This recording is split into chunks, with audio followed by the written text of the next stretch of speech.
All right, now it's a big week for politics. Tomorrow, the National Assembly will vote on whether to adopt the Phala Phala report. And the ANC's 55th National Conference kicks off on Friday. Let's discuss this with political analyst now, Dr. Zamokuhle Mbandlwa. Doctor, good morning and thank you very much for your time. It's been a very interesting weekend at the very least. Let's start with just the decision to defer the tabling of the Integrity Commission's report. Some say it was a great call because the NEC is too factionalized currently, so they couldn't fairly deal with matters relating to Phala Phala or digital vibes. What do you make of that? Good morning, Fundo. Good morning to your viewers at home. Thank you for inviting me. Now, Fundo, when you look at what has happened in the last NEC meeting, I think it was a very mature political decision by the NEC to defer the matter to the National Conference, simply because the National Conference is the highest decision-making body of the ANC. And really because the NEC is divided on the matter. So the National Conference will have to deal with this issue. But I think also what really is about to happen is to see whether who actually have power between the two candidates. Because remember, both reports are on the basis of the candidates of two slates, which is the one by which is headed by Dr. Zamokuhle Mbandlwa, and the other one is Mr. Cyril Ramaphosa. No, so now for those who are contesting, the National Conference is their political ground. So whichever decision that is taken by the National Conference will actually give an indication of what will happen. But I don't think they will have enough time to deliberate on the report of the Integrity Commission, simply because as things stands now, there are those who are aggrieved about the processes. They are not happy about the processes. And the National Conference will have to attend to this matter, especially those who believe that they should have been part of the list of the candidates for presidential position and deputy president positions. So this is what I think will happen. And then to those that were disqualified, a lot was made of that. We do know that Meba Tabile Dlamini will actually be challenging that particular outcome in court. But this particular conversation is one that suggests that branch members of the ANC themselves really care nothing for the Renewal project, because they were nominated fully aware, those branch members would have been fully aware of whatever transgressions that those members were either linked to, or in this instance, Meba Tabile Dlamini was actually convicted. So in this instance, it then says there are clearly divisions. Some branch members don't believe in the Renewal project and some do. So what should the ANC leadership actually do? Should they focus on those that don't believe in the Renewal project, or they should focus perhaps more on the voters, which are more than just the branch members, because they have supporters that exceed the number of card-carrying members? Yeah, thank you so much. No, I think they can talk about the Renewal program, but none of the NEC or ANC members are actually leaving the Renewal program themselves. Simply because even those who want to renew the ANC are not people that were outside of the ANC. They are all people that have been part of the decision-making structures. They've been part of the projects of the ANC. So there is no way that someone within will come and say, we want to renew ourselves, when they had an ample time, an opportunity to renew themselves.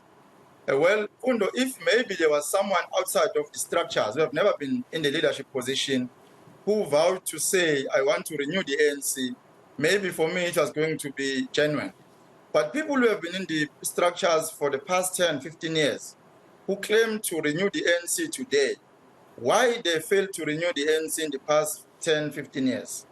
So for me, I think all of them is a grandstanding. They just want to portray themselves as a better people compared to others, because they had an opportunity, they failed to do so. What is it that they are going to do different this time around? And then to the parliamentary vote tomorrow, we do know that the members have, parliamentarians have been instructed to vote against that Section 89 report. But what exactly should be the position of the ANC if perhaps they're looking to win elections in 2024? Well, the ANC, the members of the ANC in Parliament tomorrow, I will say they are free agents for now. Because remember, the Parliament is sitting tomorrow, and the National Conference is sitting on Friday. Nothing will happen to them between tomorrow and Friday. So, and then the outcome of the National Conference on Friday will also determine their future. So for now, they can vote against the motion or against the report, or they can vote in favor of the report, simply because at this point, they'll have to actually take a decision whether they want to support the report or not. But nothing will happen to them because all members of the ANC, including the president, their term of office will expire. So by Friday, all of them will be just members of the ANC, and immediately when the nomination and the process takes place, they will have to be voted in. So none of them will have power to reprimand whoever that have voted otherwise in the national parliament tomorrow. So they have nothing to lose. They have nothing to lose. However, they will have to actually think carefully about the future of the country, because based on all those who want to lead the ANC currently, I don't think we have the characters and the caliber of people that actually will bring change to the society, because none of them is new.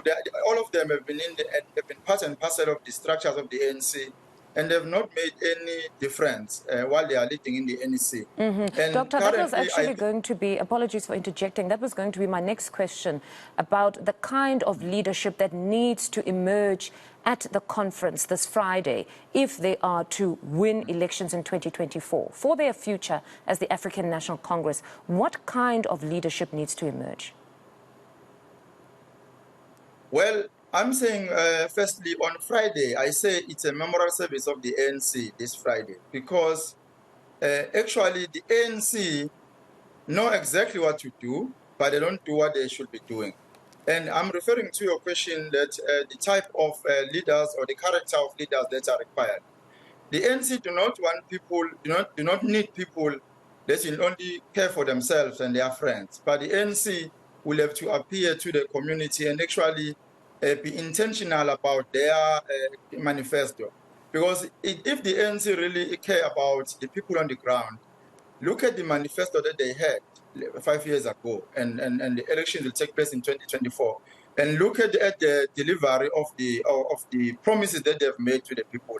So the ANC actually can be renewed, but they need people who will actually not care for themselves and their friends, but people who will be very intentional, and people who will actually care for the people that are living in absolute poverty.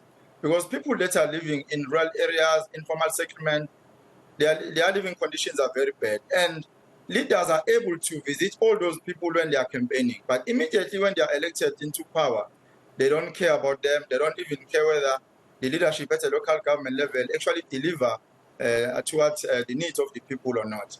So that is the problem that we have.